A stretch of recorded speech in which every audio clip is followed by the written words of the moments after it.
Bonjour à tous. La dermatose nodulaire contagieuse continue de sévir dans le Jura. Un nouveau foyer détecté vendredi dernier à Écleux.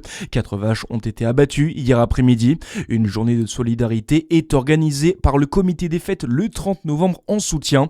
Les fonds récoltés seront reversés aux éleveurs de la commune. L'autorisation a été donnée hier. Les restrictions de consommation de l'eau du robinet levées sur plusieurs communes du Chalonnais comme Marnay et Saint-Ambreuil notamment. Une intrusion dans une usine de production d'eau potable à Varennes-le-Grand en était à l'origine. Près de 40 000 bouteilles d'eau avaient été distribuées lors de la procédure de gestion de crise. Sa cavale aura duré une semaine. Un homme retrouvé par les gendarmes mardi dernier après s'être échappé de l'hôpital. Il avait dû être hospitalisé à Paray-le-Monial pendant sa garde à vue. Il est mis en cause dans un trafic de stupéfiants. Une Dijonnaise à l'assaut du désert marocain en mars prochain. Alexandra Wist prendra le grand départ en compagnie d'Ophélie Jonin de la 35e édition du rallye Aïcha des Gazelles. Leur équipage intitulé Les Gazelles des Possibles marquera l'histoire. Il sera le premier duo handi valide. La coéquipière d'Alexandra, Ophélie, sera en effet la première participante amputée fémorale à relever le défi. Un des objectifs pour le duo, remettre l'inclusion sportive sur le devant de la scène, comme nous l'explique Alexandra Wist. On a envie de montrer à tout le monde que c'est pas parce que on a un handicap qu'on peut pas se fixer des objectifs qui peuvent être un peu fous.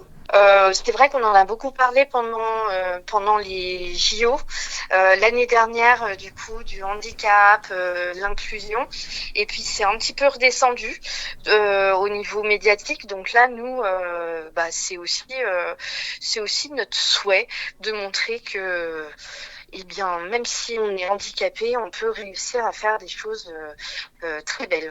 Le duo est désormais officiellement inscrit. Il faudra suivre le numéro 158 sur les réseaux sociaux des deux aventurières. Le premier stage de conduite a été réalisé. Il ne restera plus que le stage d'orientation à la mi-décembre avant le grand départ le 27 mars. Également dans l'actualité, 3 morts, premier bilan en Jamaïque où l'ouragan Melissa s'apprête à toucher l'île. Des vents jusqu'à 300 km/h sont attendus ainsi que des pluies torrentielles. L'ouragan de catégorie 5 avance très lentement à 6 km/h.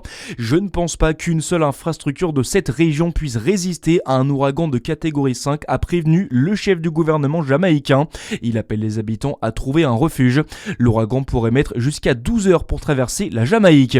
Et puis Elon Musk veut concurrencer Wikipédia. Le milliardaire lance sa propre encyclopédie numérique boostée par l'intelligence artificielle. Il promet la vérité, toute la vérité, rien que la vérité, et une nouvelle version plus puissante est prévue prochainement. Voilà pour l'essentiel de l'actu. À suivre votre météo sur Fréquence Plus. Très bonne journée à tous.